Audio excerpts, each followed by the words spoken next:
मृत्यु और वज्रमय होने का वरदान दिया। कुछ समय बाद तुष्टा ऋषि थे, उन्होंने एक यज्ञ किया था, पुत्र यज्ञ थी। उस यज्ञ में गलत मंत्रोच्चारण हो जाने के कारण परिणाम यह निकला कि वृत्तासुर नामक दैत्य की उत्पत्ति हुई। वृत्तासुर दैत्य एक ऐसा दैत्य था, ऋषि मुनि पूजा पाठ यज्ञ हवन करने में विध्वंस करने लगा। यहाँ तक इंद्र आदि देवताओं पे कब्जा कर लिया। तो सभी देवता लोग भगवान विष्णु के पास में गए, हे भगवान हमारे प्राण बचाएं और इसकी मृत्यु का कोई उपाय बताएं। तो विष्णु भगवान कहने लगे कि महर्षि दधीच मिश्रित तीर्थ में श्वेत कुंड पर तपस्या कर रहे हैं। महर्षि दधीच जी के पास जाएं और उनसे शरीर का दान मांगे, उनसे जो वज्र बनाया जाएगा उससे इसकी मृत्यु होगी। तो इंद्र आदि सभी देवता लोग इसी स्थान पर आए और महर्षि दधीच जी से कहने लगे, हे महर्षि दधीच, आप अपने शरीर का दान दें जिससे विश्व का कल्याण हो।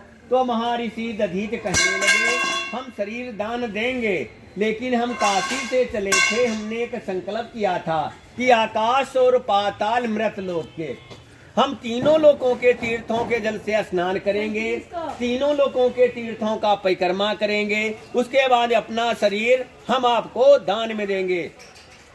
तो देवता लोग कहने लगे कि सभी तीर्थ यहीं बुलवा दिए जाएं और आप सभी तीर्थों का स्नान करें, उसके बाद में शरीर का दान दें। तो देवता लोगों के द्वारा तीनों लोकों के तीर्थों का जल आया। महर्षि दधीच जी ने सब तीर्थों का स्नान कर लिए। तब इस तीर्थ का नाम मिश्रित तीर्थ दधीचि कुंड पड़ा।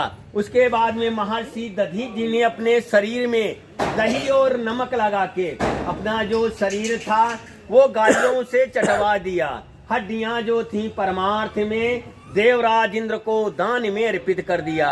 उन्हीं की हड्डियों से करके वज्रों का निर्माण किया विश्वकर्मा जी ने। उनके नाम गांडीव, पिनाक, सारंग और वज्रशक्ति। महर्षि दधीच जी के शरीर से 4 अस्त्रों का निर्माण किया गया। गांडीव प्रथम में अग्निदेवता ने लिया, फिर अर्जुन को दिया गया, महाभारत को विजय किया। पिनाक जो सीता स्वयंवर में जनकपुर में तोड़ा गया वो भी महर्षि दधीच जी की हड्डियों का था। सारंग विष्णु भगवान ने लिया, फिर आदिशक्ति भगवती ने लिया। सम्मन्य सुम रक्तबीज दैत्यों का संहार किया। वज्रशक्ति देवराज इंद्र ने लिया, जिससे वृत्तासुर नामक दैत्य का वध किया। अन्य किसी तीर्थ में जाएंगे एक तीर्थ का फल मिलेगा। मिश्रित तीर्थ में स्नान, मार्जन, दान, दर्शन करने से तीनों लोकों के तीर्थों का पूर्ण फल प्राप्त होता है। दधीच जी का जो प्राण निकला वो भगवान विष्णु की आत्मा में